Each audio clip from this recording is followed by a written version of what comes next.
Olá, seja bem-vindo ao LecCast número 15. Hoje nós vamos falar de assédio sexual e assédio moral. Eu sou o Márcio Alcalay e o meu convidado de hoje é o Alexandre Guirão, que é advogado e professor de Direito Empresarial. Ale, obrigado por estar aqui com a gente hoje, cara. Márcio, eu que agradeço, obrigado pelo convite.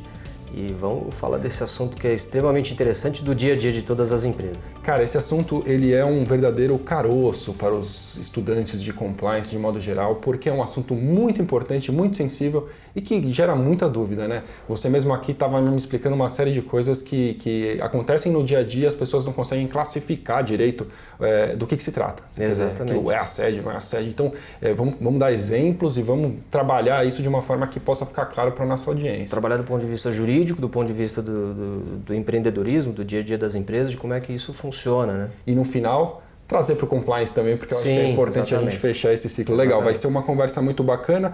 E a pergunta número 1 é, obviamente, começando pelo assédio sexual, acho que é uma forma da gente segmentar o tema. O que é assédio sexual e o que não é assédio sexual? Vamos começar desmistificando essa Legal questão. A gente falar sobre isso, né, Alcalay? Porque a imprensa, a mídia, de um modo geral, classifica quase que tudo como sendo assédio, né? Verdade. E do ponto de vista jurídico mesmo, a nossa legislação define exatamente o que é, o que é assédio sexual. É um tipo penal, né? Nós temos um crime definido no Código Penal dizendo o que é exatamente o assédio. Então, o assédio sexual. Tá. E nós temos, além do assédio sexual, uma outra figura que também é criminal, que às vezes se confunde, é muito chamada de assédio sexual, mas não é, que é a importunação sexual, que é outra figura criminosa. Legal. Pode acontecer no ambiente empresarial, a gente vai falar sobre isso aqui, mas não é a mesma coisa que o assédio sexual. No assédio sexual, a gente tem sempre a figura da hierarquização, né? Um superior hierárquico tentando levar uma vantagem sexual sobre um colaborador, um empregado, um prestador de serviço, alguém que tem alguma certa subordinação a esse sujeito. Tá. Né? E essa tentativa de levar vantagem sexual está vinculada a um constrangimento, né? A uma promessa de uma vantagem no emprego, uma promessa de vantagem comercial, uma vantagem empresarial de alguma forma para esse colaborador, para esse terceiro, né? Ele é constrangido à prática do ato sexual ou de uma vantagem sexual, seja ela qual for, em favor do superior, né? De uma maneira não espontânea, né? Então, essa é a figura do assédio sexual. Perfeito. Ela é diferente da figura da importunação sexual. Por quê? Na importunação sexual, foi um crime que recentemente foi incluído no Código Penal em função de episódios que a gente viu de violência sexual em coletivos, né? Que se divulgou muito na imprensa aí nos anos de 16, 17. E essa figura é a prática de um ato libidinoso, né, de lasciva, às vezes não necessariamente o ato em si sexual, mas praticado por qualquer pessoa contra o indivíduo. E esse então é um ato que pode acontecer no ambiente de trabalho, quando, por exemplo, um colega de trabalho tenta obter, né, ganhar um beijo, uma outra vantagem de natureza ou de conotação sexual com o colega, mas sem fazer promessas. Às vezes não tem nem a hierarquia necessária para poder prometer nesse caso. Isso, exatamente, para poder constranger a prática de um ato sexual em troca de algo, em favor desse colaborador, desse funcionário. Então, essas duas figuras são frequentes, querendo ou não, no dia a dia empresarial, mas são coisas distintas, né? Tá. E as duas são figuras criminais, né? Entendi. Que podem gerar responsabilidade criminal para o assediador, né? E consequências civis e trabalhistas para a empresa. Quando isso se torna uma discussão trabalhista ou, enfim, de alguma maneira a empresa tem esse dever de cuidar, né, de vigiar a situação. Exatamente. E não adota as medidas. Né? Aí, por previsão legal também, toda empresa é responsável pelos atos do seu colaborador e é aí onde que entra o compliance, né, que a gente vai falar mais ao final, mas é o dever da empresa cuidar, de orientar, de dizer quais são as expectativas dela em relação aos funcionários com relação a esse tema, né, e monitorar, né? Ela tem que saber o que está acontecendo, ela tem que perceber. Os empregados que são vítimas dão sinais. Sem dúvida. Né? Sem dão dúvida. muitos sinais dessa violência, né? Desses constrangimentos que acontecem contra eles. E o papel da empresa é estar sempre atenta, alerta, né, identificar essas violações. Mesmo quando não está diante de um caso clássico de denúncia. Às vezes você não alcança a denúncia, mas você tem indícios importantes que podem revelar que um problema existe ali nesse sentido. Né? Exatamente. A denúncia às vezes não vem de maneira ostensiva. Né? A gente acaba percebendo, isso no dia a dia a gente já viu acontecer em empresas, é muito comum que o funcionário comece a apresentar atestados de afastamento, né? A maioria deles com o código F, né, do CID-F, Código Internacional de Doenças, a linha F, que representam doenças psicológicas, psiquiátricas, né, no funcionário. Não quer mais trabalhar, né? Exatamente, aquele ambiente é nocivo para ele. Sem dúvida. Né? Aquele ambiente onde ele foi violentado, onde ele foi vítima de uma violência, não necessariamente que tenha sido sexual, mas que possa ter agredido a moral do sujeito, né? o íntimo, a privacidade, né? A intimidade do indivíduo. Então aquele ambiente é nocivo para ele. Então ele começa a apresentar afastamento e isso tudo tem que ser observado pela empresa, né, e acender a luz vermelha. Né? Claro. Algo está acontecendo com esse funcionário. A saúde e a segurança do trabalhador é obrigação de toda empresa. Sem dúvida, né? Então, Sem dúvida. Tem que estar sempre muito bem monitorado. Uma coisa que você comentou que eu desconhecia é que além desses dois casos clássicos do assédio e da importunação sexual, que a gente está diante de uma responsabilidade criminal, existe uma terceira situação que não é não envolve essa responsabilidade criminal. Como é que funciona esse terceiro cenário que também é confundido com o assédio sexual? Ou é de fato uma modalidade do assédio sexual? Como é que funciona essa terceira situação? A doutrina e a jurisprudência reconhecem uma terceira figura, né, que é o chamado assédio sexual ambiental. Né? Tá. Ele não chega a se enquadrar nas duas figuras criminosas que a gente mencionou. Tá. Né? Porque para ter importunação sexual, que não é assédio, né?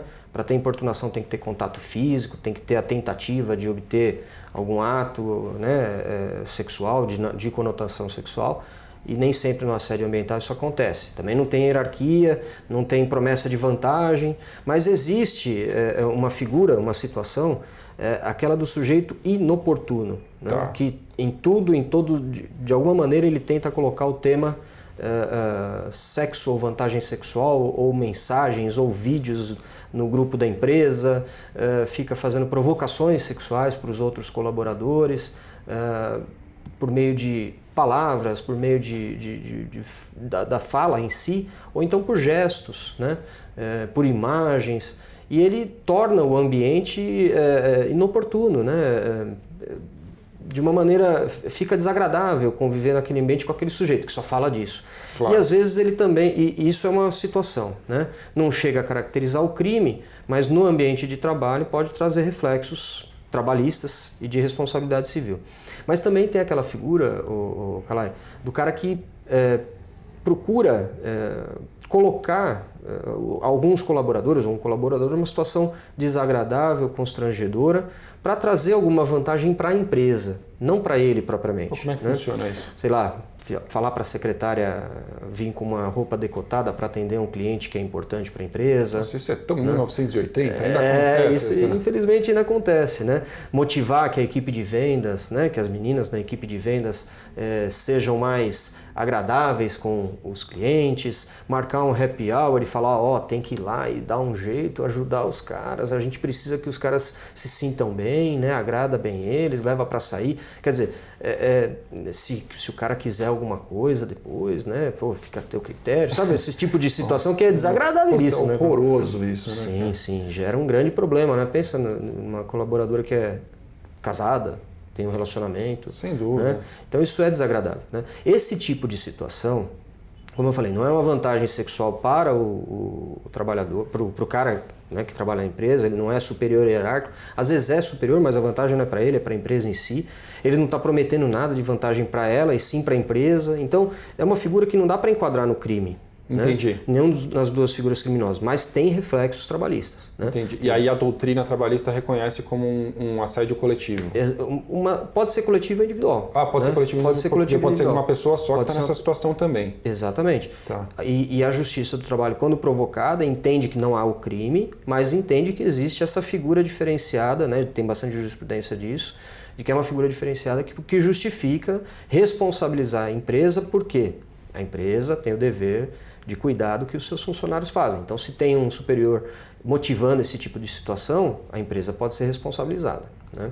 Para esse assediador, a gente não precisa nem falar, né? O caminho muito provável para ele é a demissão por justa causa. Mas, né, isso é um critério que a empresa que vai decidir o que vai fazer com o colaborador, com o assediador. Esse resultado, Ale, é uma coisa que me preocupa bastante, porque, infelizmente, a gente escuta os casos práticos sendo contados até hoje sobre os casos de assédio, e a despeito de ser uma covardia tremenda, né, do assediador se valer de uma posição para obter algum tipo de vantagem, muitas vezes esse assediador ele não sofre os reflexos. A gente sabe que em algumas situações o denunciante, né, desses casos é que acaba sendo prejudicado, e quando a gente está diante principalmente de um superior hierárquico muito importante naquela organização, de alguma maneira traga resultados muito relevantes para aquela organização, o melhor vendedor da empresa, enfim, envolve alguém importante, fica difícil. Eu queria que você contasse algum tipo de caso, você já vivenciou esse tipo de cenário para que a gente pudesse dividir também com a nossa audiência. Eu vou contar um caso sem revelar aqui claro, a empresa, né? Sem dar nomes, né? Exato. A gente conta um milagre, mas não conta o santo. Por favor, faça isso. Porque é um caso que eu atuei há muitos anos atrás, né? E como advogado, defendendo uma das empresas envolvidas na ação, uma empresa, posso falar a nacionalidade da empresa, né? A empresa onde o problema aconteceu, uma empresa alemã, né? E os alemães dessa empresa, pelo menos, não vamos generalizar, mas tinham uma cultura muito, não de assédio, mas uma cultura de abordagem, né? Principalmente das mulheres, talvez pela diferença de cultura, né? Alemã em si, em relação às mulheres alemãs, que são mais fechadas, não dão tanta liberdade.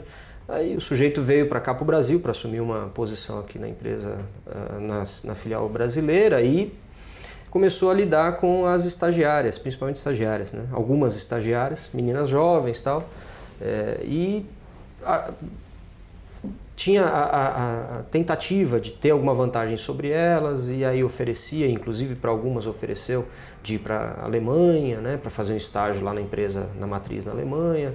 E esse sujeito acabou provocando um problema sério, porque ele chegou a ter relacionamentos com uma menina em específico, né, e outras tantas passaram a acusá-lo de assédio, a grande maioria estagiária, algumas acabaram sendo promovidas, né, logo depois, mas todas que chegaram ao nosso conhecimento na época acusaram ele de assédio. Isso estou falando talvez algo em torno de 2006, viu, Calai? 2007. Faz bastante tempo. Faz bastante tempo. Eu não tinha ouvido falar ainda de compliance, né, da possibilidade de trazer diretrizes sobre isso para os colaboradores. Mas o que aconteceu nesse tratado caso, sob a ótica do problema em si, né? Aconteceu um problema, vamos tratar trabalhista, talvez, né? Do ponto de vista unicamente trabalhista, até porque isso virou uma ação trabalhista, com acusação de assédio sexual contra esse dirigente. A empresa, eu estava por uma das empresas terceirizadas que fornecia a mão de obra dos estagiários, né? Perfeito. E, é óbvio, por conta disso tinha que estar na ação, né? Fazia parte do polo passivo da ação. E a empresa, a grande empresa, a empresa mãe, a contratante, acabou fazendo um acordão ali, resolveu a questão, né? Desligou algumas das meninas, de fato, assim que acabou o contrato de estágio, né? Não efetivou. E, como você comentou, né?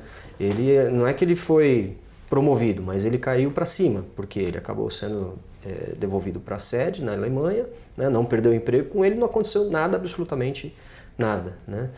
Simplesmente ele voltou para a terra mãe dele, né? Voltou a trabalhar na Alemanha. Então, é algo que internamente não foi tratado de maneira coletiva. Tratou-se o caso pontual na Justiça do Trabalho e a gente, naquela ocasião, não teve notícia nenhuma de um trabalho uma campanha de divulgação, de cultura, até mesmo de monitoramento de outros dirigentes, né, que pudessem também estar fazendo a mesma coisa, né? Então, mas como eu disse, isso em 2006, 2007, por aí. De lá para cá eu não tive muito mais contato com essa organização, mas a gente sabe que no dia a dia ainda acaba acontecendo muito disso. Eu acho realmente algo a se lamentar, né? Que a gente ainda sofra com tanta incapacidade de lidar com esses cenários, porque no momento em que a decisão difícil ela pode, de certa forma, prejudicar a empresa no ponto de vista imediato, não se pensa muito a longo prazo na tomada dessa decisão, E esse imediatismo, esse protecionismo do assediador, ele é algo que deve, para mim, ainda deve ser muito debatido, porque eu acho que é maltratado ainda esse tema do ponto de vista de solução, né? Apesar de que demitir as pessoas não é o pior dos negócios, porque faz parte, muitas vezes chega por isso, mas muitas vezes aquela demissão pode causar perda de negócios significantes, né? Da parte de prejudicar comercialmente a empresa em algum cenário, e aí essas empresas têm uma resistência maior a tomar medidas mais drásticas. Isso é uma pena. Bom, legal, Ale, você já me deu um norte aqui do que é assédio, falando desses 3 tipos, chegamos nos casos práticos. Eu acho que agora a gente pode virar um pouquinho para o assédio moral. O que é assédio moral?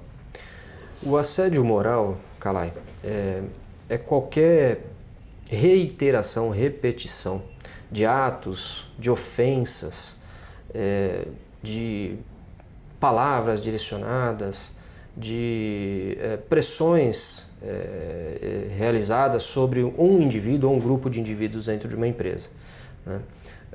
O objetivo do assédio, quando ele é desferido por um assediador, é, na verdade, minar a confiança do trabalhador, tornar o ambiente de trabalho desagradável, né, para aquelas pessoas que estão ali, ou para aquelas pessoas que são o alvo, né, o target do assédio, ou então para aquele indivíduo, né, que é o target do assédio, né, e isso causa humilhação, causa constrangimento individual, num indivíduo, que pode ser isolado ou estar dentro de um grupo, né, e que façam que ele... que o ambiente de trabalho para ele seja um ambiente que não lhe agrada mais, pernicioso, ao ponto de fazê-lo pensar ou, eventualmente, concretizar um pedido de demissão, né? Então, o motivo maior do assédio, embora não seja declarado, expresso até pelo assediador, é fazer com que aquele empregado, com que aquele sujeito se afaste das suas funções, né? Fazer com que ele deixe de exercer as suas atividades. Então, por isso tem uma linha tênue entre o que é assédio, né, e o que o que pode caracterizar qualquer outro ato ilícito que justifique uma indenização por dano moral, né, a ser suportada pela empresa contra o trabalhador, né. Agora, o assédio tem que ter essas características, né, da repetição no tempo, não é um ato isolado que vai caracterizar assédio, né, tem que ser atos reiterados. Tem que ter uma motivação, que é degradar o ambiente de trabalho, tornar a pessoa amedrontada, acuada no seu ambiente de trabalho, visa a humilhação pessoal, individual e pública. Às vezes, a grande maioria das vezes ela é pública, né? Ela é tornada pública dentro da organização, né? E tem, por outro lado, uma questão que é extremamente importante, tem que ser dentro da jornada de trabalho ou em razão da jornada de trabalho, né, com frequência e com atualidade. A gente não vai identificar um assédio praticado uma vez por ano, né?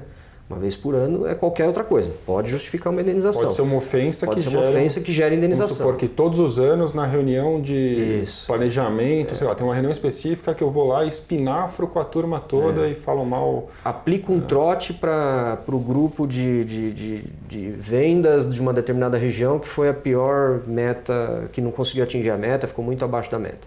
Esses caras vão ser vítimas de um trote. Brincadeiras bobas, né? Exatamente. Isso daí, uma vez por ano, né, pode não caracterizar assédio. Agora, se isso a cada trimestre, né, a gente tem uma reunião dessa, é feita a mesma coisa contra o grupo, e aí cria-se uma competição, uma competitividade insana dentro da organização, né? Um quer comer o outro, um quer se sobrepor ao outro, fica aquela... Né, isso daí tudo que gera um ambiente nocivo, um ambiente ruim de trabalho, pode caracterizar até um assédio coletivo, né? Isso que eu ia te perguntar, tem casos de assédio individual e de assédio coletivo, né? Quer dizer, esse assédio pode ser praticado não apenas contra uma pessoa, mas contra um grupo de pessoas. Contra um grupo de pessoas. Por exemplo, eu começo a atacar o comercial porque o comercial não vende o quanto eu acho que ele deveria vender de forma ostensiva e dizendo que aquilo é o problema da empresa e bota a orelha de burro. Que os caras são os lixos, que os caras não são incapazes, que a empresa teria o mesmo rendimento sem eles lá dentro, né? Tudo isso vai tornando insuportável para um indivíduo ou para um grupo de indivíduos a permanência dentro da empresa, né?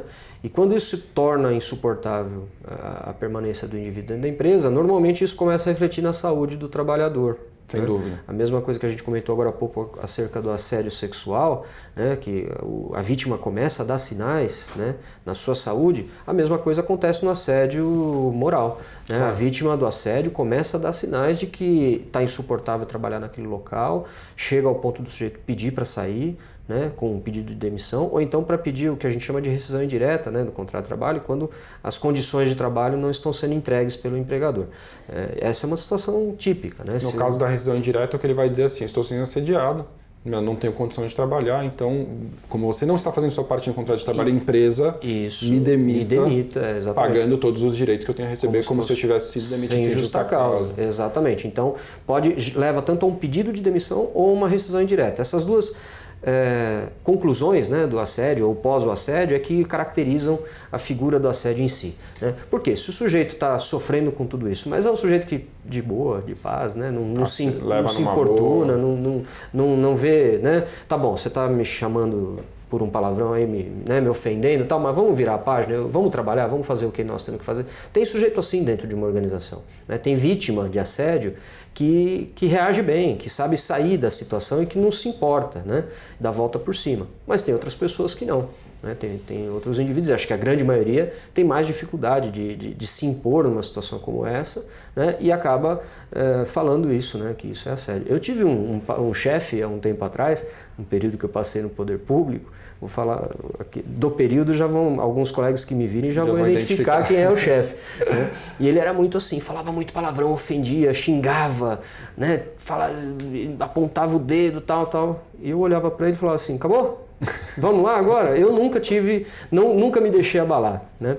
A gente chamava ele de meu malvado favorito, pra você ter uma ideia. Inclusive, fisicamente, ele parecia com o Gru. Mas os colegas que virem aí vão identificar. Mas e muita gente acusava ele de assédio, porque realmente ele era esse tipo de chefe que se impunha de uma maneira muito agressiva. Entendi. Né? E de ofender mesmo, de xingar. E não era isolado. Era com todo mundo e todo dia. Né? Entendi.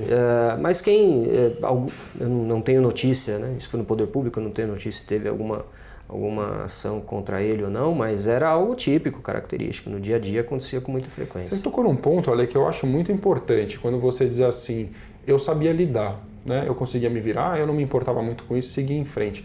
Então, assim, agora vou voltar para as aulas de direito aqui, talvez eu fale uma bobagem, se eu falar, você me corrija, por favor, já faz tempo que eu não advogo mais, e enfim. É igual andar de bicicleta, cara. Não tem mas quando a gente pensa no direito penal, e aí a gente estava falando de assédio sexual, a gente tocou no direito penal. Apesar de ter o elemento subjetivo do tipo e tudo mais, tem uma objetividade muito clara no tipo penal. Né? Ele é fazer aquilo ali que está previsto no tipo penal. Então a gente não tem muita dúvida, tanto que vai classificar. Aquilo é assédio sexual, aquilo é um ato, como se chama, de importunação sexual, libidinoso, ou é simplesmente aquele terceiro caso que não é um fato típico punível criminal, do aspecto criminal. Beleza. Quando a gente está no âmbito do assédio moral, por sua vez, o que eu estou entendendo pela sua explicação é que a subjetividade do ponto de vista do assediado tem um fator determinante. Quer dizer, como eu interpreto aquela situação é que vai acabar ajudando a classificar esse fato como assédio ou não. Então, se é algo que eu recebo bem ou que eu consigo lidar e que não me causa essa intenção de abandonar meu ambiente de trabalho, talvez não seja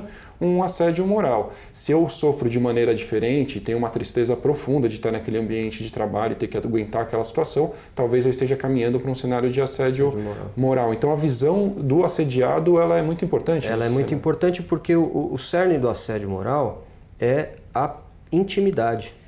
É o indivíduo no seu íntimo. Né? O íntimo dele não permite, não dá condições para que ele continue sobrevivendo naquele ambiente. Então é um aspecto que é por isso que é moral, né? Porque afeta o íntimo do indivíduo, né? E o moral há controvérsias e há discussões, mas é um sentimento individual, né? Então é por isso que nesse aspecto, né, a figura ou a condição do assediado é muito importante e tem que ser levado em consideração, e é levado em consideração com prioridade pela nossa jurisprudência. Né? Ela mira realmente naquela afetação, naquela agressão à intimidade, ao íntimo, à privacidade do indivíduo. Quando isso está violado pelas práticas, pelos atos, né? Afeta o psíquico, tira aquela condição de integridade psíquica do trabalhador, do colaborador, isso pode caracterizar o assédio, sim. Né? Legal. Pode caracterizar sim o assédio. Tá bom. E nesses casos, então, eu acho que vale a pena ressaltar, talvez não tenha ficado claro, a gente não está diante de uma responsabilidade penal. Criminal não. Assédio moral não é crime. Ainda não. Porque o ainda... O assédio moral, ele é reconhecido pela Organização Internacional do Trabalho, nós temos diretivas, né, da OIT que definem o que é, né? Então a gente tem uma definição, digamos assim, por uma convenção internacional clara do que seja assédio. Os nossos doutrinadores aqui, a nossa jurisprudência está bem consolidada também acerca do que é assédio. Uma das doutrinadoras mais conhecidas é a Sônia Mascaro do Nascimento, a filha do Amaury Mascaro do Nascimento, que acho que todos nós estudamos direito e trabalho por ele. A Sônia foi uma das primeiras que abordou o tema na década de 90 ainda e definiu muito bem, uma definição que até hoje a gente segue, eu uso muito nas minhas apresentações, treinamentos de empresa e tal, justamente porque não é uma construção social. Tá. Né? O assédio moral é objeto de uma construção social no meu modo de ver. Né? A gente tem muita legislação que já de uma certa maneira garante essa proteção, mas não tem nenhuma definição criminal ainda. Eu falo ainda porque tem um projeto de lei que foi para o Senado Federal esse ano, mas que tramita na Câmara, para você ter uma ideia, desde 2001. Nossa. Para tornar o assédio moral crime. E no começo desse ano, esse projeto andou, né, foi concluído e aprovado na Câmara e encaminhado para o Senado. Então está na mão do Senado para ser votado se é ou não, se vai se tornar ou não um crime. Né? Eu tenho assim uma visão, não sei se é necessariamente crítica ou não, acerca desse projeto de lei. Eu não estou me lembrando o número dele aqui, depois eu posso consultar aqui, mas fica fácil de encontrar. Até para quem quiser depois pesquisar, né, no site do Senado, mas ele entrou esse ano no Senado. Mas eu tenho uma visão que é o seguinte: esse projeto de lei de 2001, nós estamos em 2019, aconteceu tanta coisa já desse período, né, de lá até aqui. Primeiro que eu não sou muito a favor da criminalização de tudo, eu acho que tem outras formas de reprimir, né, de certos atos, certas práticas. E como esse tema acontece muito dentro das empresas, eu acho que as empresas têm uma responsabilidade muito grande quanto a isso. Sim. Então, e a gente não tem responsabilidade criminal da empresa. Verdade, né? Então, por isso que eu vejo que não é o caso não seria o caso de criminalizar, primeiro, ponto. Né? Na minha visão, não seria caso de criminalizar. Segundo, nós tivemos uma evolução muito grande de 2001 para cá, de quando o projeto foi proposto até o dia de hoje. Nós temos uma jurisprudência muito consolidada, muito definida, e se você pegar a definição do projeto de lei com as definições da nossa doutrina, né, que na verdade o papel de definir alguma coisa não é da lei, né, a gente que é advogado sabe disso. Né? A lei às vezes traz definições, né, mas o doutrinador é que estuda a lei e interpreta e traz uma definição do que a lei está querendo dizer para a gente. A lei ela é abstrata, né, diferente da doutrina. Nós temos uma construção jurisprudencial e doutrinária muito grande acerca do assédio moral. Tá. Né? E que gera consequências para as empresas, sim. Nós já temos hoje instrumentos legais de responsabilização da empresa. Né? A empresa é responsável pelos atos dos seus empregados. Então o assediador ele está vinculado a uma empresa. Às vezes ele está vinculado pelo vínculo societário, é o próprio sócio, o diretor, o administrador da empresa. Às vezes ele é um empregado, né, que tem a condição de praticar o assédio. Né? Algo que a gente não tinha dito ainda. O assédio não é igual... O assédio moral não é igual ao assédio sexual. No assédio sexual a gente precisa de hierarquia. No assédio moral a gente tem o assédio moral vertical, né? Vertical e o horizontal. Né? O vertical sim tem hierarquia e o horizontal não. Os pares, os colegas que têm a mesma, até inferior, podem praticar assédio moral contra um superior. Né? Então a gente não tem essa dificuldade. Isso tudo é construção já jurisprudencial. Definir o assédio como crime, no meu modo de ver, vai responsabilizar o assediador, mas não vai responsabilizar o principal elemento, que é a empresa, que é onde o assédio acontece e que é quem deveria, se valendo dos instrumentos que ela tem de gestão, né, de gestão dos seus riscos empresariais, né, é ela que deveria, na verdade, cuidar desse tema internamente. Eu acho interessante essa abordagem, ela inclusive vem a calhar com o que você me contava no começo, da nossa conversa aqui antes da gente iniciar a gravação sobre o decreto, aquele decreto recente. Acho que você poderia falar um pouco sobre ele, o decreto do final do ano passado. Exatamente. Que trata? Trata das diretrizes sobre empresas e direitos humanos. Empresas e direitos humanos. Diretrizes sobre empresas e direitos humanos. E vem a calhar com esse assunto. Totalmente, né? Totalmente. Aliás, isso é um tema que foi pouco divulgado na imprensa, foi pouco explorado, no meu modo de ver, até no meio acadêmico, de uma certa maneira. Acho que até no meio de compliance, né? E apesar de trazer informações importantes para o programa de compliance. Sim, no meu modo de ver, sim. Porque quando a gente que conhece, né, a estrutura, os pilares de um programa de compliance, você começa a ler o decreto, você vai ver ali contemplados vários dos pilares, vários dos pilares de um programa de compliance estão contemplados nesse decreto 9.571. Esse decreto ele foi criado no final do ano passado, no final do governo Temer, acho que mês de novembro, né? A gente viu aí alguma coisa assim, foi quando foi promulgada, quando foi publicado o decreto. E ele cria diretrizes para as empresas abordarem o tema, internamente, o tema direitos humanos, né? É uma lei que, por uma opção da autoridade, né, que decretou, que é o presidente da República, ela veio com uma previsão de que ela não era obrigatória, que as empresas poderiam voluntariamente implementar. Tem lá uma previsão de criação de um selo de empresa que respeita os direitos humanos, mas ela tem várias disposições que indicam para a gente que ela reconhece em certos grupos de indivíduos que foram vitimizados por algumas práticas dentro do ambiente corporativo, dentro do ambiente empresarial, que caracterizam violações aos direitos humanos, né? E ela chega expressamente a mencionar as formas de assédio, né, discriminação e racismo. Está mencionado expressamente nesse decreto que são violações que acabam atingindo pessoas, que essas vítimas acabam criando ou constituindo um grupo, né, porque são pessoas identificadas ou identificáveis, né, e esses grupos de indivíduos acabam sendo protegidos por essa norma, né. A exemplo, para ficar mais fácil de entender, mais palpável, né? A exemplo do que faz o Código de Defesa do Consumidor. Entendi. O Código de Defesa do Consumidor ele protege o consumidor identificado ou aqueles que podem ser identificados, os identificáveis. São grupos de indivíduos protegidos por essa legislação. Uma proteção coletiva. Né? Exatamente. A gente, tanto o Código do Consumidor quanto esse decreto são informados por um princípio jurídico um princípio jurídico que a gente chama de princípio da proteção integral, que a gente identifica no Código de Defesa do Consumidor, no Estatuto do Idoso, no Estatuto da Criança e do Adolescente. Proteção daquele grupo de pessoas. Grupo de pessoas que são vulneráveis de alguma forma, às vezes não tem acesso à informação ou não tem como colocar sua voz de forma ativa para poder se defender. Então são os sujeitos ou são indivíduos que merecem uma proteção diferenciada, né? E essa legislação, assim como essas outras três que eu exemplifiquei, o Código de Defesa do Consumidor, Estatuto do Idoso e Criança e Adolescente, essa lei de diretrizes sobre empresas e direitos humanos faz o mesmo. Garante para as vítimas que integram esses grupos, né, de pessoas, vítimas identificadas ou identificáveis, uma certa proteção.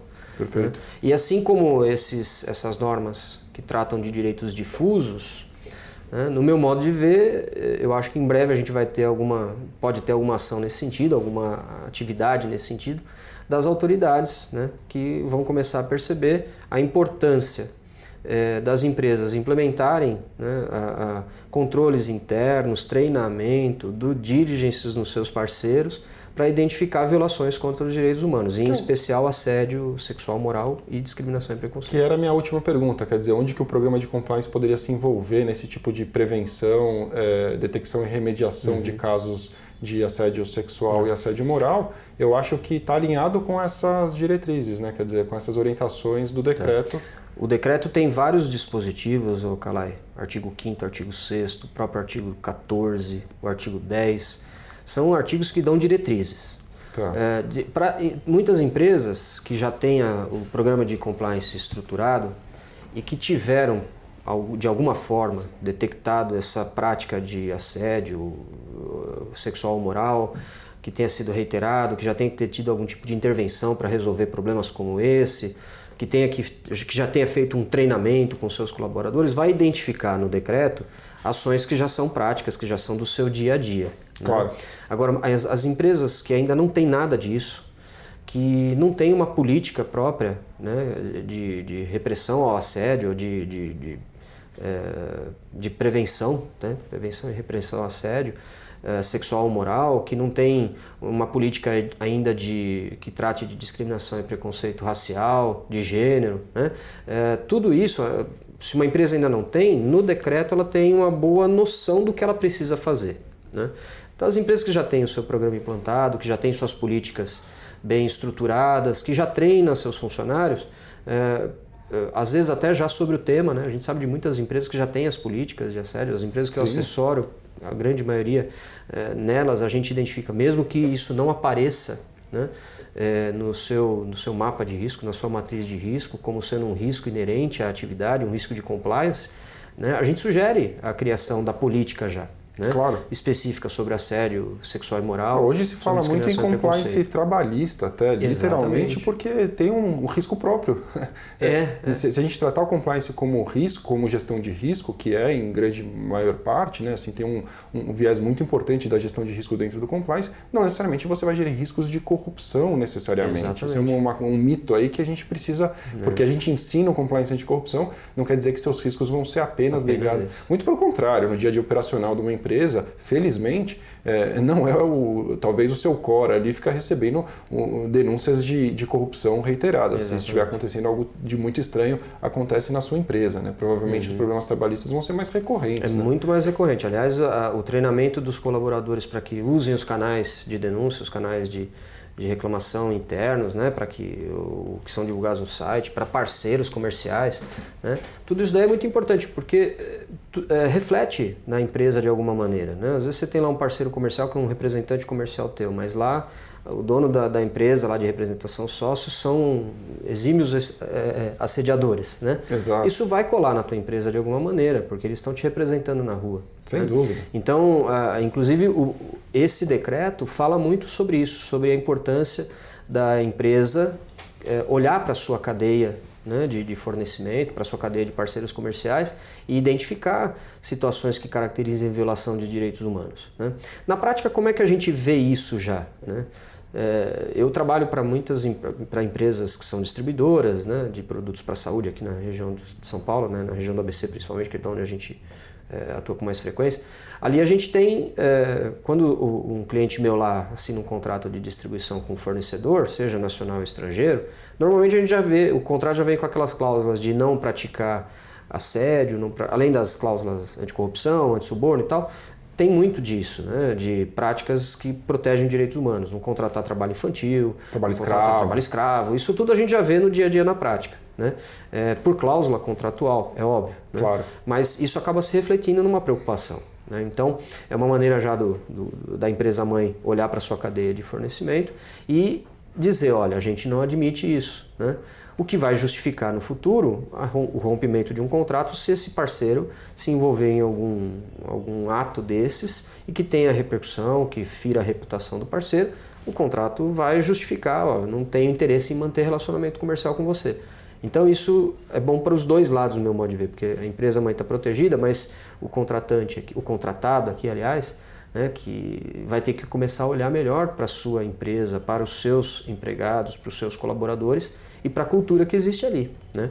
Então isso tudo vai gerando uma onda de boas práticas. Que, né, no final é o que o compliance faz muito em relação à anticorrupção, na medida em que, da mesma forma, né, você é responsável pelos atos daqueles que agem em seu interesse ou benefício, então eu vou cuidar desse terceiro intermediário, distribuidor, seja lá quem ele a figura exatamente dele, mas já tem essa cadeia de responsabilidade, da mesma forma em relação ao assédio, discriminação, enfim. Vamos pensar que no teu canal de denúncia chega uma reclamação que o teu distribuidor, o teu representante comercial pratica assédio com frequência.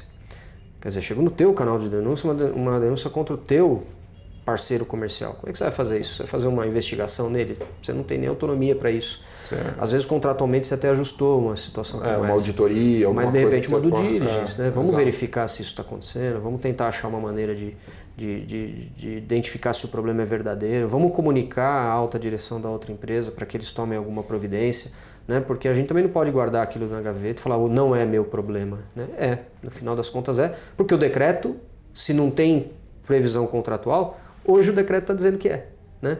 Então esse decreto aí, embora tenha sido bem timidamente divulgado e tal, eu acho que ele bem analisado e bem incorporado no dia a dia da empresa, no dia a dia das organizações, vai ajudar muito as empresas a prevenir problemas como esse, né?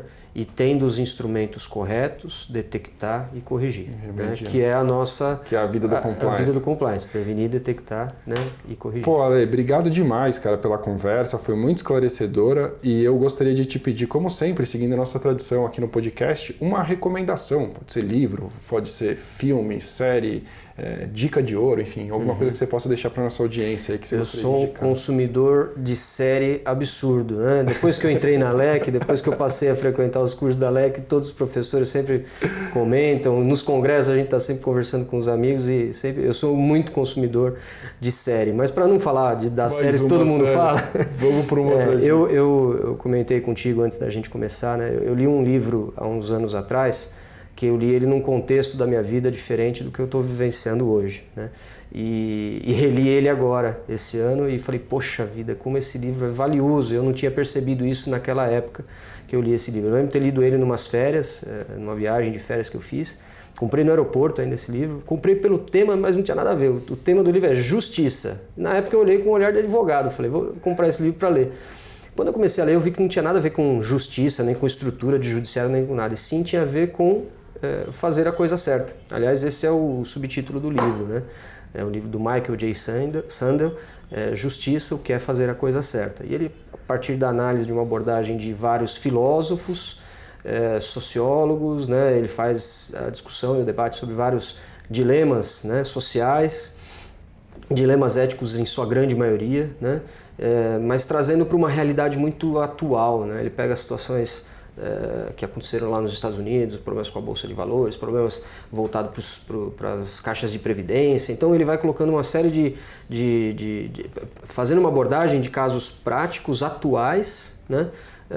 Levando a questão para o ponto de vista filosófico, sociológico, né? E aplicando a filosofia, né? Eu gosto muito de filosofia, li muito já sobre filosofia por conta da profissão, da faculdade, claro, né, tal, como advogado no curso, né, ou na formação de advogado, e depois agora por conta da faculdade. Gosto muito de ler, mas essa é uma visão muito prática, muito aplicada. Então, para o nosso dia a dia, e tem muito a ver com o nosso mundo do compliance e com a questão, com as discussões dos dilemas éticos, né? Ale, muito bom, cara. Imagina. Obrigado demais pela sua participação. Espero que a gente possa fazer outras aí sobre tantos assuntos que esse tema puxa um fio enorme aqui. Falar de discriminação também, falar da questão de gênero. Eu acho que a LEC tem esse compromisso de levantar muitas bandeiras por aqui. Eu fico feliz que a gente tem o podcast como uma oportunidade. Obrigado de verdade, cara. Eu que agradeço, Kalai, teu convite.